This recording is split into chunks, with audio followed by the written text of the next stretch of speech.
The morning mist rolled through the narrow streets of San Miguel like a ghost searching for somewhere to rest. Elena Martinez walked slowly to her grandmother's old tailor shop, her footsteps the only sound breaking the peaceful silence. She had been making this same walk every day for 3 years now, ever since she stopped talking to the world.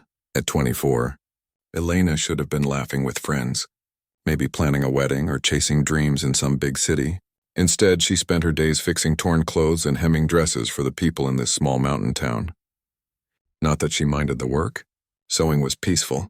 The needle going up and down through fabric was like a rhythm that helped calm her mind. The shop bell jingled as she pushed open the heavy wooden door. Dust particles danced in the sunlight streaming through the old windows. Everything in the shop looked exactly the same as when her grandmother was alive. The same wooden counter, the same squeaky sewing machine, even the same smell of old fabric and lavender that grandmother used to keep the moths away. Elena tied her long black hair back and started her daily routine. She checked the orders waiting on the counter, organized her threads by color, and prepared her workspace. Mrs. Rodriguez would come by later for her daughter's quinceañera dress. The fabric was a beautiful shade of pink that reminded Elena of the flowers that bloomed in the mountains during spring. People in San Miguel had gotten used to Elena's silence. At first, they tried everything to make her talk. They brought her favorite foods, told her funny stories, even had the priest come to bless her. But nothing worked. After a while, they just accepted that Elena Martinez was the girl who didn't speak. Some of the older women whispered that she was cursed. They said maybe she had seen something terrible, or perhaps the devil had stolen her voice. The younger people thought she was just being dramatic, but most folks were kind about it. They would write little notes when they brought their clothes or use simple gestures to explain what they needed. Elena had learned to communicate without words. A smile meant yes, a gentle shake of her head meant no. She could express so much with her eyes that sometimes people forgot she wasn't actually talking. She kept a small notebook where she would write down important things, and over time, the townspeople had learned to read her expressions like a language. The truth was, Elena remembered exactly why she stopped talking. But that was a secret she carried alone, locked away in a part of her heart that felt too dangerous to open. Around 10 in the morning, as Elena was carefully stitching beads onto Mrs. Rodriguez's daughter's dress, she heard a truck engine outside. It wasn't unusual for vehicles to pass through San Miguel, but something about this one sounded different. It moved slowly, like the driver was looking for something specific. Through the window, she saw a dark blue pickup truck stop right in front of her shop. The truck looked ordinary enough, not too new but well taken care of. The kind of vehicle someone might drive if they wanted to blend in without drawing attention. A tall man stepped out of the truck. He was probably in his 30s, with dark brown hair and the kind of tan that came from spending time outdoors. He wore simple clothes, just jeans and a plain white shirt, but something about the way he carried himself was different. He moved with confidence like someone used to being in charge, but he also looked around carefully as if he was studying everything. The man walked up to her shop window and peered inside. When he saw Elena, he smiled and waved. It was a genuine smile, not the kind people sometimes gave her out of pity. Elena found herself smiling back before she could stop herself. The bell jingled as he entered the shop. "Good morning," he said in Spanish, though Elena could tell from his accent that it wasn't his first language. "I'm looking for someone who might be able to fix this." He held up a jacket that had a long tear down one sleeve. It was good quality leather, the kind that cost more money than most people in San Miguel made in a month. But the man didn't act like someone who thought he was better than anyone else. Elena nodded and gestured for him to come closer to the counter. She examined the jacket carefully, running her fingers along the tear. It would be easy enough to fix, though it would take some time to do it properly. She took out her notebook and wrote, "I can fix this. It will take 2 days. What is your name?" The man read her note and didn't seem surprised that she was writing instead of talking. "My name is Miguel," he said. "And thank you. I'm new in town, so I wasn't sure where to go." Elena wrote, "Welcome to San Miguel. Are you here for vacation?" Miguel paused for a moment as if he was thinking about how to answer. "Something like that," he said finally. "I needed to get away from my regular life for a while. This seemed like a peaceful place." There was something in his voice that made Elena look at him more carefully. He seemed tired, not the kind of tired that came from a long drive. but the deeper kind that came from carrying heavy thoughts. She had heard that tone in her own voice back when she still used it. She wrote down the price for fixing the jacket and showed it to him. It was fair, maybe even a little less than she should have charged for such nice leather. "That's very reasonable," Miguel said, reaching for his wallet. "You do beautiful work." He was looking at some of the finished pieces hanging around the shop. Elena had always been skilled with her hands, but since she stopped talking, she had poured all her energy into sewing. Her work had become even better. As Miguel counted out the money, Elena found herself studying his hands. They were clean and smooth, not the hands of someone who did manual labor. But she also noticed small scars on his knuckles and a thin white line across his palm that looked like it came from something sharp. "I rented a cabin just outside town," Miguel said, handing her the money.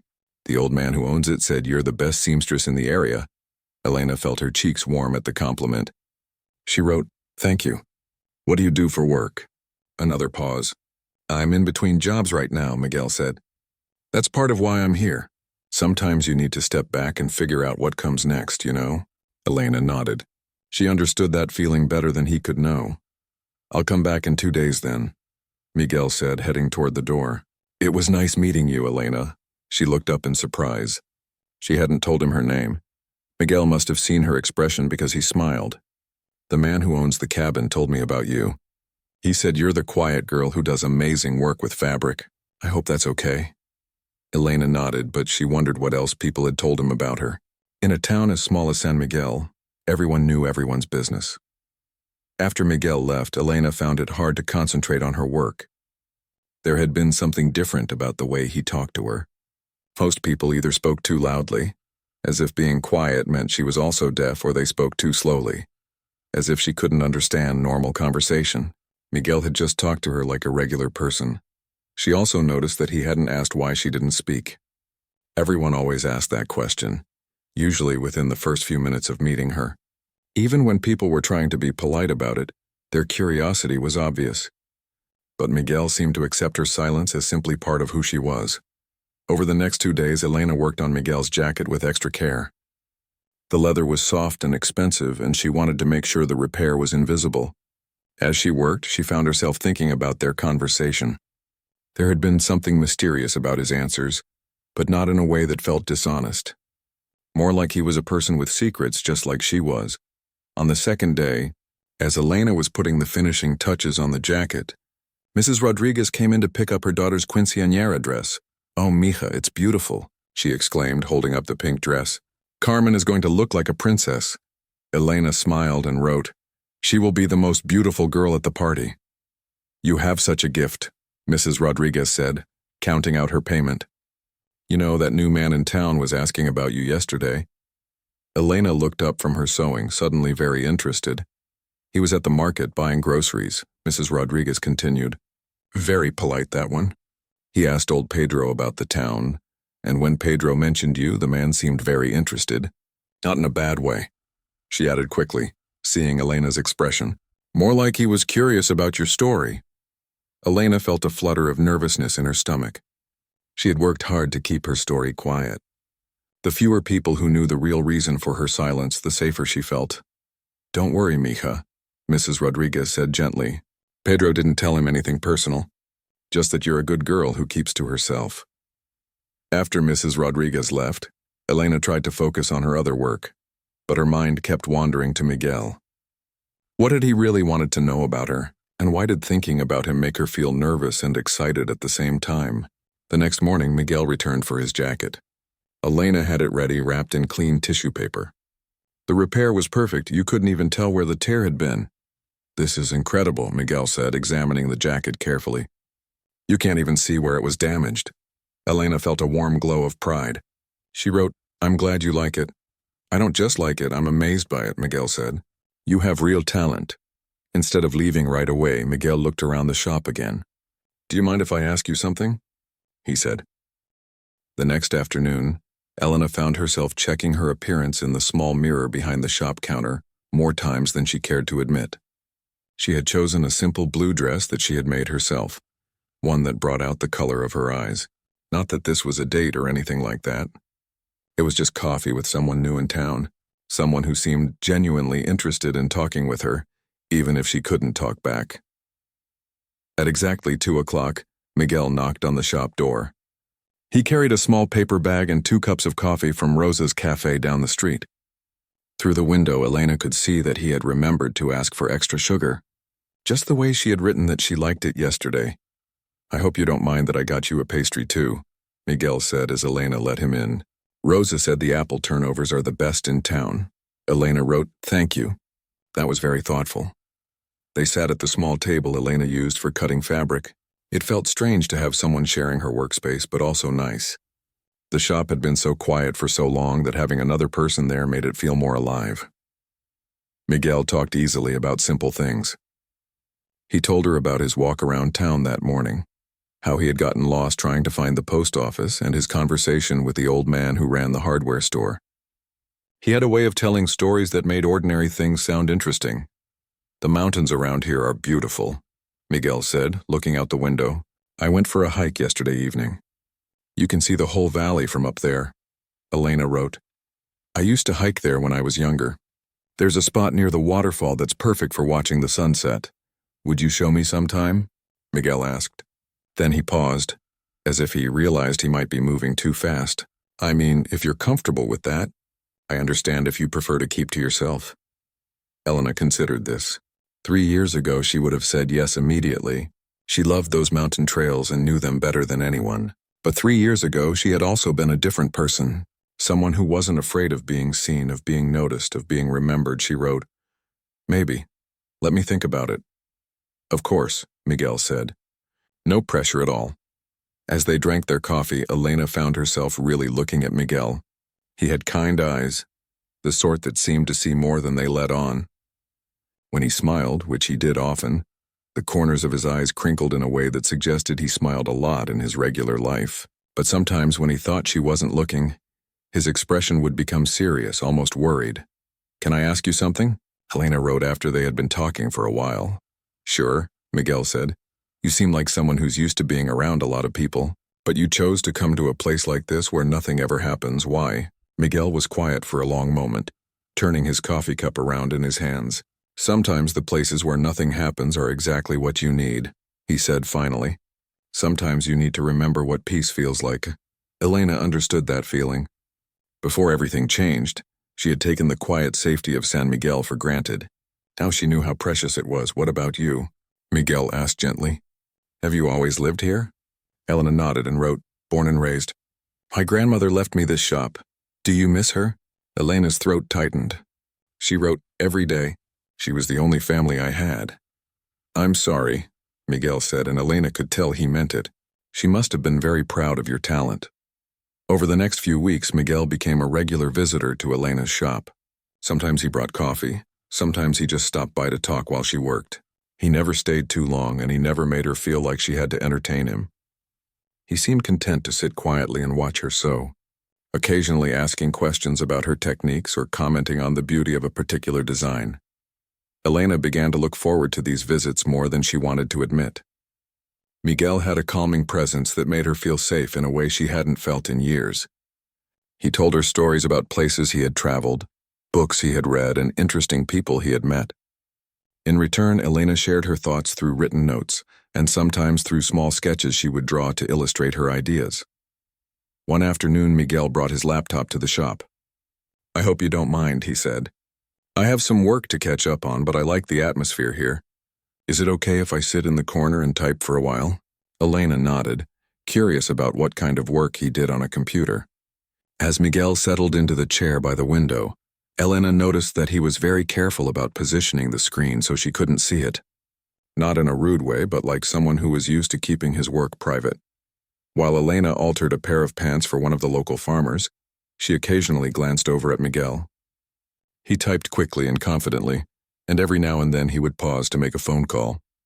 He always stepped outside for these calls, speaking in a language that sounded like it might be French, though Elena wasn't sure. When Miguel came back from one of these calls, he looked troubled.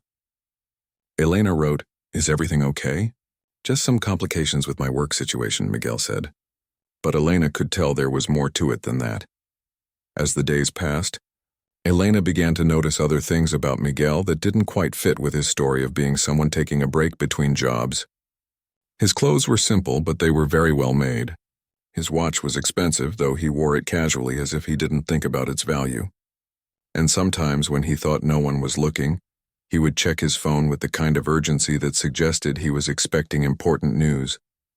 But Elena didn't push him for details. She understood better than anyone that some secrets were too dangerous to share. What Elena didn't know was that her own secret was much closer to the surface than she realized. It had been 3 years since that terrible night when her world changed forever.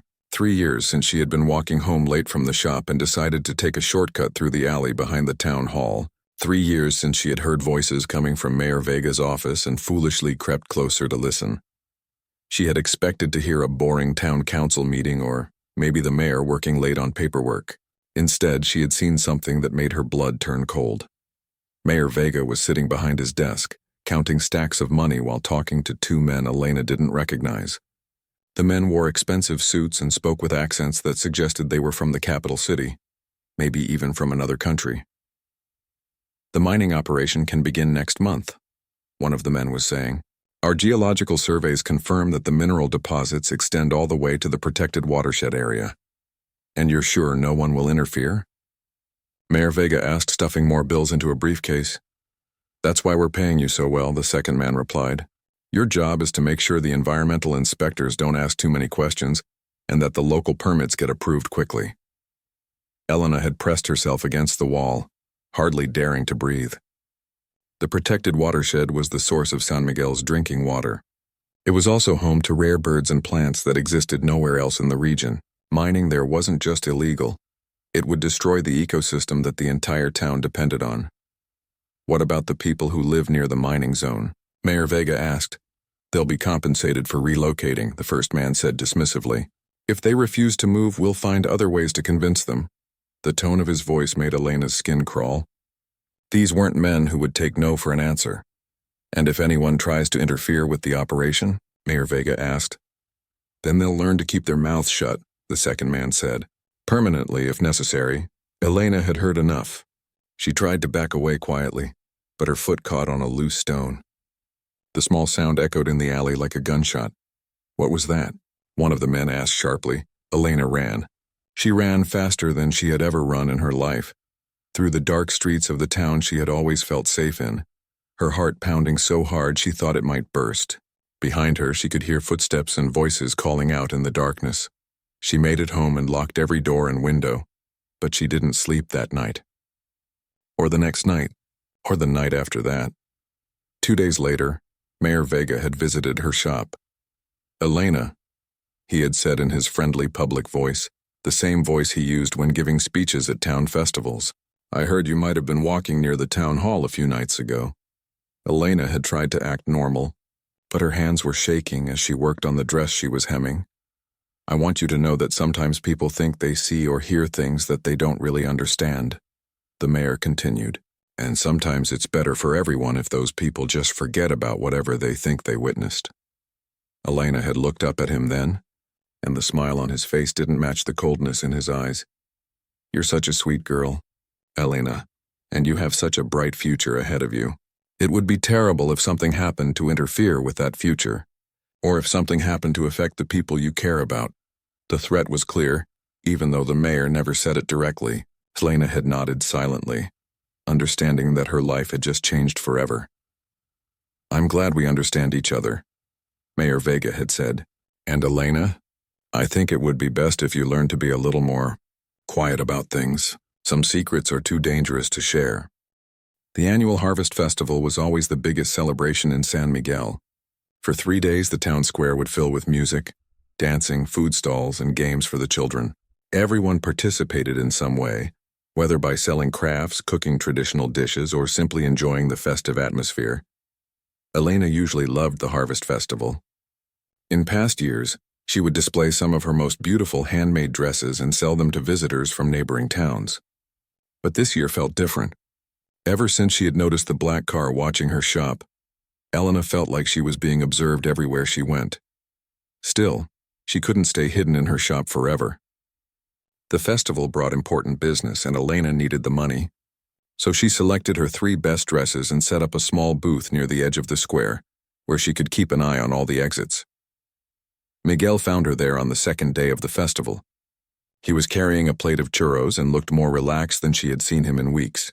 "These are incredible," he said, offering to share the sweet fried pastries. "Have you tried Rosa's churros?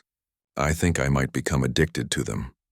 Elena smiled and wrote, "She makes them with extra cinnamon during the festival. It's a family secret recipe." "Well, the secret is safe with me," Miguel said with a grin. Then his expression became more serious as he looked at Elena's display. "These dresses are absolutely stunning. You should be selling them in the capital city, not just at a local festival." Elena felt a familiar pang of longing. The capital city seemed like another world, full of opportunities that weren't meant for someone like her. She wrote, "Maybe someday, why not now?" Miguel asked gently, "I meant what I said about scholarships and opportunities. There are programs specifically designed to help talented people from small towns." Before Elena could respond, a group of children ran past their booth, laughing and chasing each other with ribbons from the dancing competition. Their joy was infectious, and for a moment, Elena allowed herself to imagine what it might be like to live without fear, to make plans for the future instead of just surviving each day. "I have to work late tonight," Elena wrote. "Mrs. Garcia needs her daughter's dress finished for tomorrow's final celebration. Do you want some company?" Miguel asked. "I could bring dinner and just sit quietly while you work." Elena hesitated. Having Miguel around made her feel safer, but it also made her feel guilty. He didn't know what kind of danger might be associated with being close to her. "You don't have to decide now," Miguel said, understanding her hesitation. "I'll stop by around 7.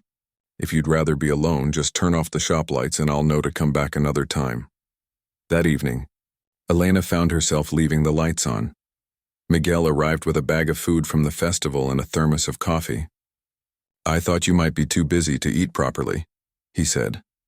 As Elena worked on the intricate beadwork for Mrs. Garcia's daughter's dress, Miguel sat by the window and told her about his day at the festival.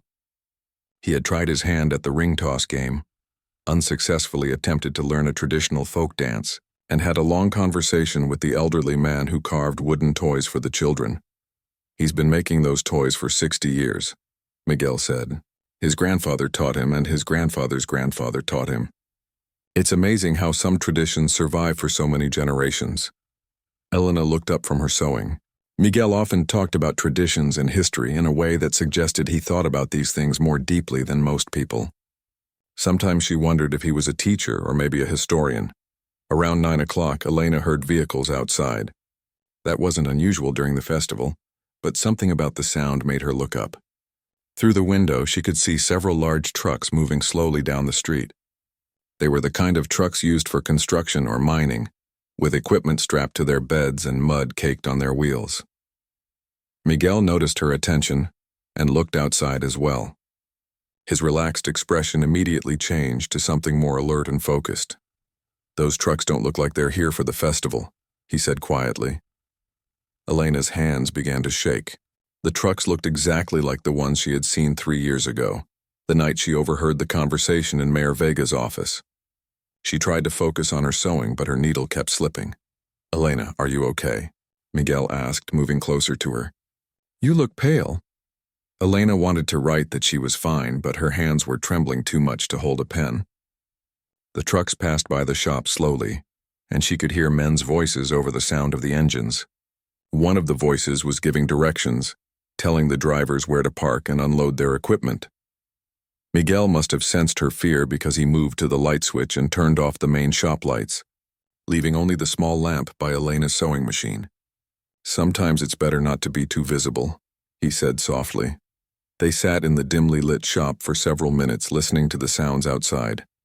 The trucks had stopped somewhere nearby, and Elena could hear metal clanging and men shouting instructions to each other. Whatever they were doing, it was happening after dark for a reason. "I need to get some air," Elena wrote finally, though what she really needed was to see what was happening outside. "I'll come with you," Miguel said immediately. Elena shook her head and wrote, "Too dangerous if we're together. Less suspicious if I go alone." Miguel looked like he wanted to argue, but something in Elena's expression made him nod. "Be careful," And if anything feels wrong, come right back. Elena slipped out the back door of her shop and made her way through the narrow alley that ran behind the main street. She had played in these alleys as a child and knew every shortcut, every hiding place. The sounds of the festival provided good cover as she crept closer to where the trucks had stopped. What she found made her blood run cold. The trucks were parked behind the town hall, and men were unloading mining equipment. But this wasn't the same kind of small-scale operation she had overheard 3 years ago.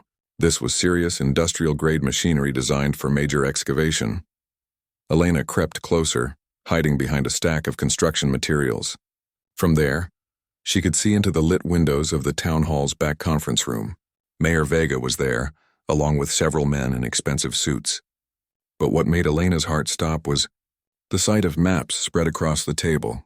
Maps that clearly showed the protected watershed area marked with red, circles and excavation plans.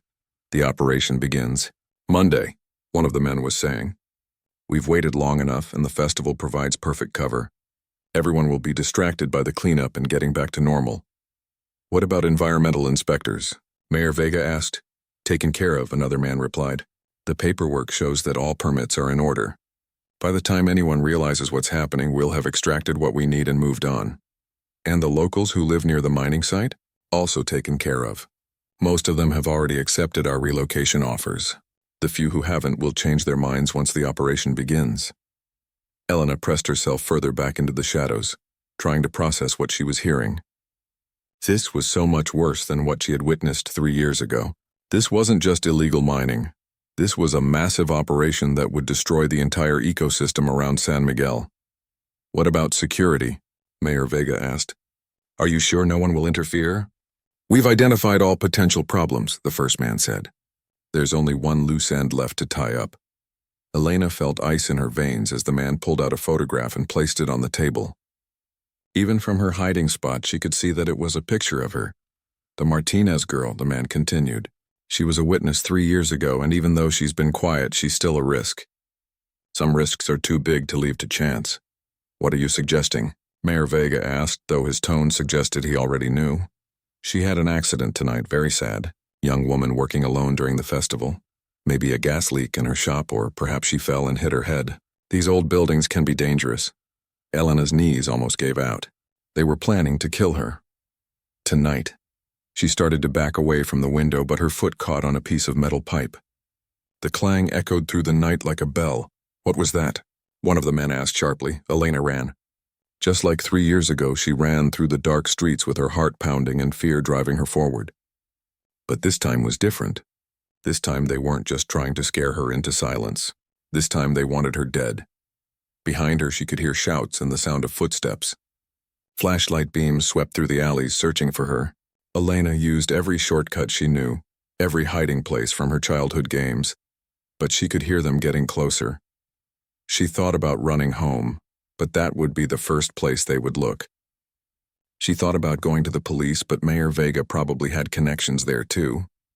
There was only one person she could think of who might help her, even though she barely knew him and had no reason to trust him except for the feeling in her heart that said he was good. Elena ran toward Miguel's cabin.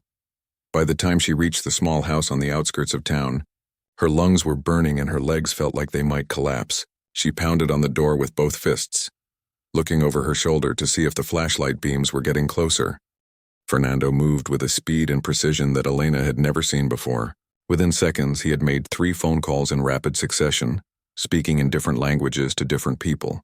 Even though Elena couldn't understand the words, the tone was unmistakably that of someone giving urgent orders to people who were trained to follow them without question.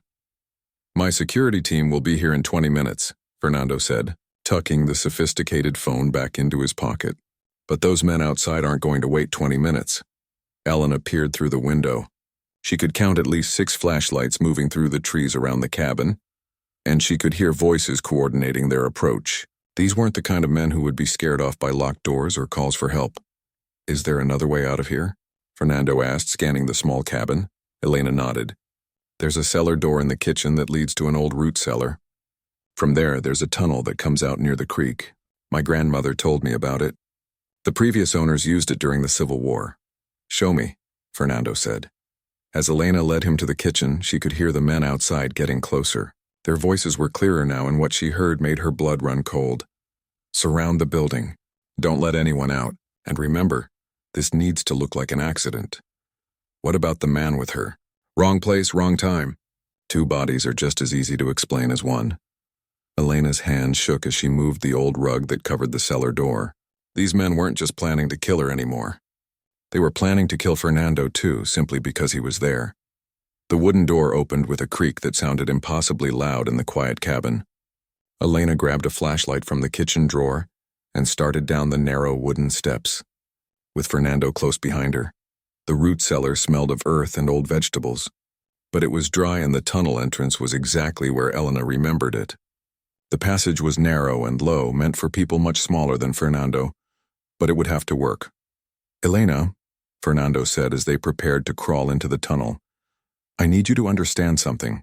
The men who are after you aren't just local criminals anymore. If they know about my real identity, this has become an international incident. Elena paused in the tunnel entrance. What do you mean?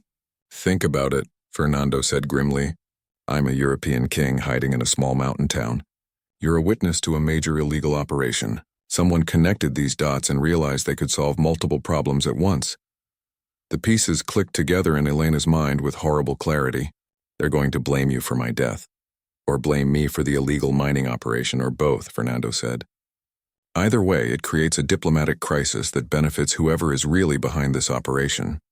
Above them, they could hear heavy footsteps on the cabin floor and voices calling out, "Search every room. Check for hiding places." Elena and Fernando crawled through the tunnel as quickly as they could. The passage was longer than Elena remembered, and twice they had to squeeze through sections where tree roots had grown through the ceiling. Behind them, they could hear muffled shouts as the men discovered the cellar door. They'll find the tunnel entrance soon, Fernando whispered. We're almost there, Elena whispered back, though her voice was getting hoarse from the unaccustomed use. The tunnel finally opened into a small cave near the creek. Elena had played here as a child, never imagining that someday it might save her life. They emerged into the cool night air, both breathing hard and covered in dirt. Which way? Fernando asked. Elena looked around, getting her bearings. The main road is that way, but they'll have cars waiting. There's an old logging trail that leads up into the mountains. If we can get to the ranger station, we might be able to call for help. How far? 3 miles, maybe 4. Most of it uphill. Fernando nodded. Let's go. As they started up the steep trail, Elena marveled at how different Fernando seemed now. The gentle, somewhat mysterious man she had come to know was still there, but now she could see the steel underneath. He moved like someone trained for dangerous situations, constantly checking their surroundings and listening for sounds of pursuit. Fernando, Elena said as they climbed, why did you really come to San Miguel? Someone tried to assassinate me 3 months ago, Fernando said, helping her over a fallen log. Not for any political reason, but because I was investigating some business dealings that turned out to have connections to organized crime. I needed somewhere to disappear while my security team figured out who was behind it. And you chose our little town? It seemed perfect. Remote, peaceful, the kind of place where no one would think to look for a European king. Fernando gave a rueful laugh. I didn't expect to stumble into another criminal conspiracy. They could hear vehicles on the road below them now, and occasionally a flashlight beam would sweep across the trees. Their pursuers were clearly expanding their search area. There's something else, Fernando said as they continued climbing. My investigation back home led to a company called Meridian Mining. They have operations in several countries, always in remote areas, always with local officials who seem to have more money than their jobs should provide. Elena stopped walking. You think the same people who want to kill you are behind the mining operation here? I think we both stumbled onto different parts of the same criminal network, Fernando said. And now they want to eliminate both of us. The trail leveled out temporarily, giving them a chance to catch their breath. From this height, they could see the lights of San Miguel spread out below them, looking peaceful and innocent. But Elena knew that somewhere down there men with guns were hunting for them. I'm sorry, Elena said suddenly. For what? For getting you involved in this. You came here to be safe, and now you're in danger because of me. Fernando stopped walking and turned to look at her. Even in the moonlight, Elena could see the sincerity in his eyes. Elena, you didn't get me involved in anything. These people were already after me. If anything, meeting you has given me the missing piece of the puzzle I've been trying to solve. Elena felt a warmth in her chest that had nothing to do with the physical exertion of climbing. Really? Really? And Elena, I'm glad you found your voice again. I know it was because you were scared, but I hope you don't lose it again when this is over. Before Elena could respond, they heard the sound of helicopter rotors in the distance. Is that your security team? Elena asked hopefully. Fernando listened carefully to the sound. No, my team travels in modified civilian aircraft. That's a standard helicopter, probably local law enforcement. So that's good news, right? Fernando's expression was grim. Not if Mayor Vega has connections in the police department. The helicopter was circling the area where Fernando's cabin was located, its searchlight sweeping back and forth across the trees. Within minutes, it began moving in their direction. They're tracking the trail, Fernando said. We need to get off this path. Elena looked around desperately. The forest was thick here, but there weren't many places to hide from an aerial search. Then she remembered something from her childhood hiking trips with her grandmother. There's a cave system about half a mile up the ridge, she said. If we can make it there, the helicopter won't be able to spot us. They left the trail and began pushing through the dense underbrush. Branches caught at their clothes and scratched their faces, but Elena could hear the helicopter getting closer. The searchlight was sweeping systematically through the trees, and it was only a matter of time before it found them. Elena, wait, Fernando said, grabbing her arm. She turned to see him pulling out his sophisticated phone again. What are you doing? Calling in reinforcements, Fernando said, dialing a number. My security team might be 20 minutes away, but I have other resources. Elena listened as Fernando spoke rapidly in what sounded like French, giving precise coordinates and describing their situation. When he finished the call, he looked more confident than he had since they left the cabin. Help is coming, he said, but we still need to stay hidden until they arrive. They reached the cave system just as the helicopter's searchlight began sweeping their area of the ridge. Elena led Fernando into the largest cave, which extended back into the mountain far enough that they would be invisible from the air. The cave was cold and damp, but it felt like the safest place Elena had been in hours. They sat down on a flat rock near the entrance where they could watch for the helicopter while staying hidden in the shadows. Can I ask you something? Elena said after they had been sitting quietly for a few minutes.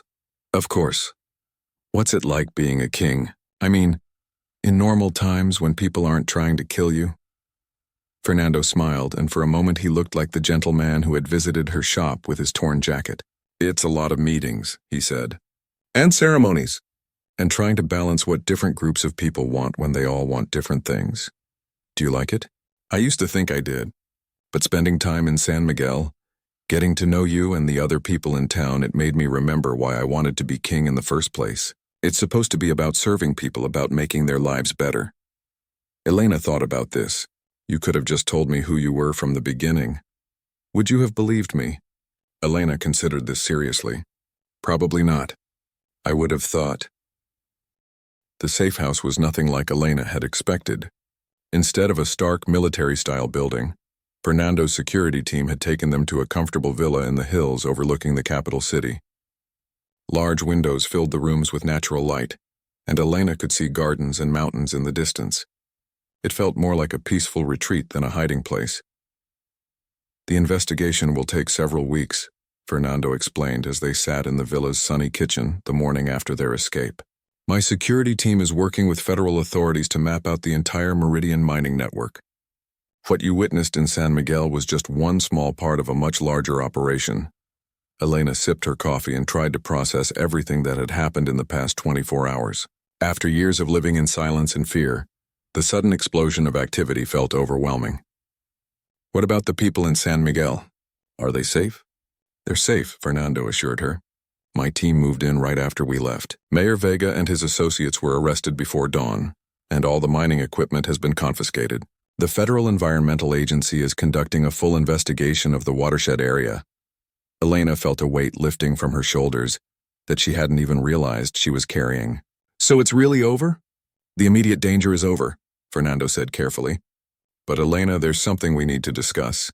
The media has gotten hold of the story. Elena's coffee cup froze halfway to her lips. What do you mean? Fernando pulled out a tablet and showed her a news website. The headline read, European King Helps Expose Mining Conspiracy in Mountain Town. Below it was a smaller headline. Local woman's testimony key to breaking case. They don't mention your name, Fernando said quickly. And they don't have any pictures of you. But Elena, your testimony is going to be crucial for the prosecution. You're going to be asked to speak publicly about what you witnessed. Elena stared at the screen, feeling a familiar flutter of anxiety. The idea of speaking publicly, of having hundreds or maybe thousands of people hear her voice and know her story was terrifying. But it was also something else. Will it help make sure these people go to prison? She asked. Your testimony is the strongest evidence we have, Fernando said. Without it, some of them might escape justice. Elena thought about the families who lived near the watershed, about the children who played in the streams that would have been poisoned by the mining operation. She thought about her grandmother, who had always taught her that when you had the power to help people, you had the responsibility to use it. Then I'll do it, she said, her voice growing stronger. I'll tell everyone what I saw. Fernando smiled, and Elena could see pride in his eyes. I knew you would. Over the next few weeks, Elena found herself in a completely different world. Federal investigators interviewed her multiple times, carefully documenting every detail of what she had witnessed 3 years ago and during the festival. Lawyers prepared her for the questions she would face in court. And slowly, Elena began to realize that her story was bigger than just the events in San Miguel.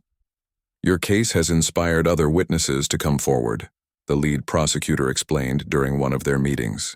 People in other towns where Meridian Mining has operations are finding the courage to speak up about what they've seen. Elena felt a deep sense of responsibility about this. Her decision to break her silence wasn't just about her own town anymore. It was about giving other people permission to tell their own truths. Throughout this process, Fernando was a constant source of support. Even though he had his own responsibilities as a king and his own legal proceedings to deal with, he made time to check on Elena every day. Sometimes they would take walks in the villa's garden, and Fernando would tell her about the progress of the investigation. Other times they would just sit quietly, and Elena would work on her designs while Fernando handled his royal duties on his phone and laptop. I've been thinking about what you said about fashion school, Fernando said one afternoon as Elena sketched a new dress design. What about it? I made some inquiries. There's a program at the National Institute of Design that provides full scholarships for students from rural areas who show exceptional talent. Elena looked up from her sketch pad. And I may have mentioned to the admissions director that I know a young woman who creates stunning designs and has shown remarkable courage in difficult circumstances. Elena felt her heart skip a beat. Fernando, you didn't. I didn't submit an application for you, Fernando said quickly. That has to be your decision. But I did arrange for someone from the admissions committee to review your portfolio, if you're interested. Elena looked down at the sketch in her hands. It was a design for an evening gown inspired by the mountains around San Miguel, with beadwork that looked like stars reflected in a mountain lake. She had been drawing designs like this for years, never imagining that anyone important would ever see them. What if I'm not good enough? She asked quietly. Elena, Fernando said gently, you've already proven that you're brave enough to speak truth to power. Compared to that, fashion school should be easy. Elena laughed, surprising herself. A month ago, she hadn't spoken in 3 years. Now she was laughing with a king about her future career plans. Life was strange. Okay, she said. I'll apply. The trial began 6 weeks after Elena's rescue from the mountains. The courtroom was packed with journalists, legal observers, and representatives from environmental groups. Elena had never been in a courtroom before, and the formal atmosphere was intimidating. But when the prosecutor called her name and she walked to the witness stand, Elena felt a calmness settle over her. This was her moment to finally tell the truth, and she was ready. Please state your name for the record, the prosecutor said. Elena Martinez, she said clearly, her voice carrying to every corner of the courtroom. For the next 2 hours, Elena told her story. She described the conversation she had overheard 3 years ago, the threats Mayor Vega had made, and the fear that had silenced her for so long. She explained what she had seen during the festival and how she had finally found the courage to speak up. During cross-examination, the defense attorneys tried to discredit her testimony, suggesting that her years of silence proved she was unreliable. But Elena had prepared for this. I was silent because I was afraid, she said calmly. But fear doesn't change what I saw, and the evidence speaks for itself. When Elena finished testifying, the courtroom was completely quiet. Then slowly people began to applaud. The judge had to call for order, but Elena could see tears in some of the spectators' eyes. Fernando was sitting in the front row, and when Elena looked at him, he gave her a smile that told her everything she needed to know. She had done well. The trial lasted 3 more weeks, and when it was over, Mayor Vega and his associates received long prison sentences.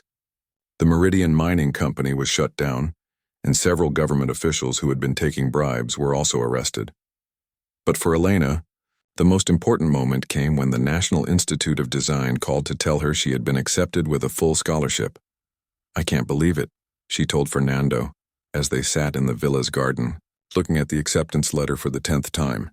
I can, Fernando said. Elena, you have an extraordinary gift.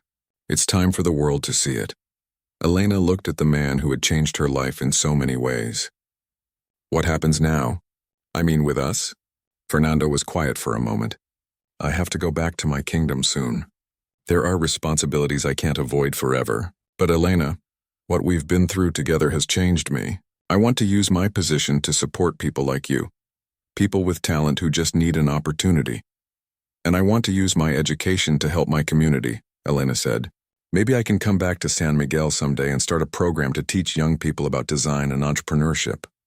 I think that's a wonderful idea, Fernando said.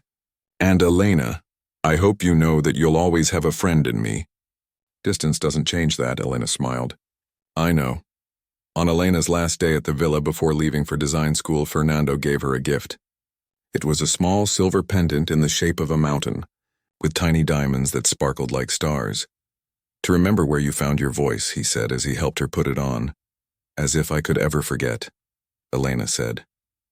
6 months later, Elena was thriving at design school. Her professors were amazed by her natural talent and her unique perspective. She had made friends with other students, and for the first time in years, she felt like she belonged somewhere. She kept in touch with Fernando through letters and occasional phone calls. He had returned to his kingdom and was implementing new programs to support artists and entrepreneurs in rural communities. He often sent her articles about his work, and Elena could see how their experience together had influenced his approach to leadership. Elena also stayed connected to San Miguel. The town was slowly recovering from the scandal, and the protected watershed was healthier than it had been in years. Mrs. Rodriguez often wrote to tell Elena about local news, and she always ended her letters by saying how proud the whole town was of their Elena. 1 year after the trial, Elena received a special invitation. Fernando was hosting an international conference on rural development and sustainable economic growth.